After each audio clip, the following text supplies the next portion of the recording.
आप सभी को प्रणाम, राम राम। आज हम समझेंगे कि हर वक़्त खुश कैसे रहा जाए। हम बहुत हमारा जो इमोशंस है वो स्टेबल नहीं रहता। हम ज़्यादातर बहुत सीरियस रहने लगते हैं उम्र के बढ़ते इस पड़ाव में। बहुत सारी ज़िम्मेदारियाँ या बहुत कुछ ओवरथिंकिंग, स्ट्रेस ले लेते हैं और हम खुश ही नहीं रहते। तो हमारा खुश रहने का कैसे हम खुश रहें और क्यों नहीं खुश रहते। आज हम इंसान जो है रोबोट की तरह हो गए हैं। सुबह से लेके रात तक काम करो और फिर बहुत सीरियस लाइफ बना के जी रहे हैं हम अपनी। तो बाहर खुशी है या अंदर, कौन खुश रख सकता है। अगर अगर मैं खुद को खुश ना रखूं तो दूसरा कोई भी हमें खुश नहीं रख सकता। खुद को खुश रखने की ज़िम्मेदारी आपकी है। अपनी इम्यूनिटी सिस्टम बढ़ाने की ज़िम्मेदारी हमारी खुद की है। तो खुश रहने से, हैप्पीनेस से हमारा इम्यून सिस्टम भी बूस्टर होगा और मेंटली, फिज़िकली, इमोशनली हम बिल्ड होंगे। तो ना ही हमें मानसिक रोग घेरेगी और ना ही हमें शारीरिक पीड़ा कोई सताए।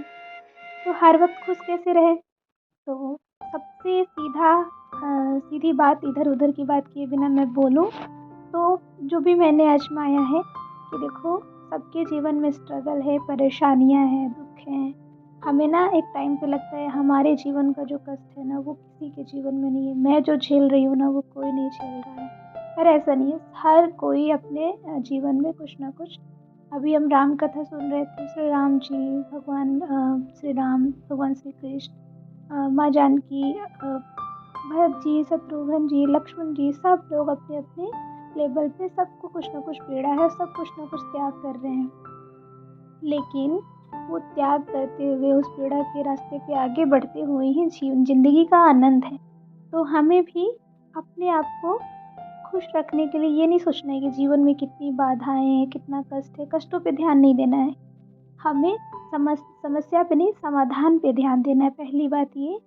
और सरल बन जाएं। बिल्कुल श्री राम भगवान को याद करें, उनके चारित्र को पढ़ें, उनके कैरेक्टर को पढ़ें, तो बिल्कुल सम्यक बन जाना, सरल बन जाना, हर वक्त हर परिस्थिति में मुस्कुराते हुए। अभी मैं अपना एक्सपीरियंस बताऊं कि आपको कभी कभी बहुत बड़ी जिम्मेदारियां मिल जाती है और हमें ये नहीं कहना चाहिए। आप ज़िंदगी के जिस भी पड़ाव पे हो, घर में या बाहर या जॉब में, तो हमें ये नहीं कहना चाहिए, एक्सक्यूज़ नहीं देना चाहिए कि हम नहीं कर सकते, हमसे नहीं होगा। ये नेगेटिव वर्ड नहीं बोलना चाहिए। हम कर सकते हैं। सामने वाले ने आपको ये ज़िम्मेदारी दी है तो समझो परमात्मा ने दी है। परमात्मा आपको इस लायक समझ रहा है कि आपकी पात्रता विकसित हो गई है कि आप इसके लिए सूटेबल हो। तो आप करके तो देखो, परमात्मा को सरेंडर बोल के कि चलो आपने दिया है और आप ही कराओगे, ऐसा बोल के करने में लग जाइए। फिर वो चमत्कार होगा, आप कर सकोगे। तो कभी भी एक्सक्यूज़ मत दो कि हम नहीं कर पाएँगे, हम कर सकते हैं। ये एक बात कि हर कार्य को अपनी ज़िम्मेदारी और अपने आप को एक अपॉर्चुनिटी समझते उस कार्य को पूरा करें। और दूसरी बात, दूसरों की खुशी को खुल के सेलिब्रेट करें। दूसरों की खुशी में खुश होइए, दिल खोल के खुशी मनाइए। अरे वाह! उनको दिल से बधाई दीजिए, उनकी कोई भी प्रगति सुन के। आगे बढ़ने का जो भी आपके सामने आए, कोई रास्ता मांग रहा है, कोई अपना दुख बता रहा है, तो उसको एम्पैथी देते हुए उसको आगे बढ़ने का रास्ता दिखाएं। और कभी खुद को अकेला ना समझें। आप परमात्मा का सुप्रीम डिवाइन एनर्जी का बेस्ट वर्जन है। ठीक है, हम उस परमात्मा के ही अंश है। और हर वक्त अगर आप हर कोई भी काम में उनको फील करके कर रहे हैं ना, तो वो परमात्मा हमारी मदद करने दौड़ के चला आता है। आपको दिखेगा नहीं, लेकिन आपके कार्य में वो चमत्कार दिखेगा कि हाँ, कोई तो है पीछे खड़ा जो हमारा कार्य करा रहा है। तो कभी खुद को अकेले नहीं समझना। हम जो भी कभी अकेले नहीं।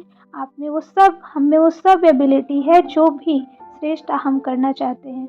हम कोई भी श्रेष्ठ कार्य करना चाहते हैं तो वो सब हमारे अंदर क्षमता है। ठीक है, और हमें जो चाहिए वो हमें देना शुरू करना चाहिए। हमें जो भी चाहिए उसको हम पहले दें। हमें अगर प्रेम चाहिए तो हमें प्रेम देना पड़ेगा। हमें जो भी चाहिए, अगर हम बिना बोले, आप किसी से बात नहीं करते हो लेकिन आप साइलेंटली अपने मन में जो भी विचार करते हो, विचार बहुत तेज़ी से विचारों की तरंगे दूसरे व्यक्ति तक पहुँचती है, यूनिवर्स में पहुँच के फिर उस व्यक्ति तक पहुँचती है। तो हम किसी के लिए दुआ देंगे, ब्लेसिंग देंगे, प्यार देंगे, तो वो सब लौट के रिटर्न गिफ्ट हमें मिलेगा। पर इस भाव से नहीं करना है कि हमें मिले, बिल्कुल निश्चल भाव से करना है। हाँ, भाव ये इसलिए जागृत रखना है कि अगर हम क्रोध देंगे, अगर हम ईर्ष्या देंगे तो वो भी रिटर्न गिफ्ट मिलेगा।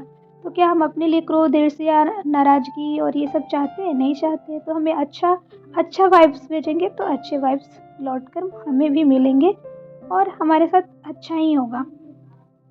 तो हमें ये देना शुरू करना है, अच्छे भाव देना शुरू करना है, क्योंकि देने का नाम ही देवता है। देवता देने का नाम है, क्योंकि आपके पास बहुत चीज़ें हैं देने के लिए। हमें ये नहीं सोचना चाहिए हम क्या दे सकते हैं, हम तो गरीब हैं। अरे हम बहुत कुछ दे सकते हैं।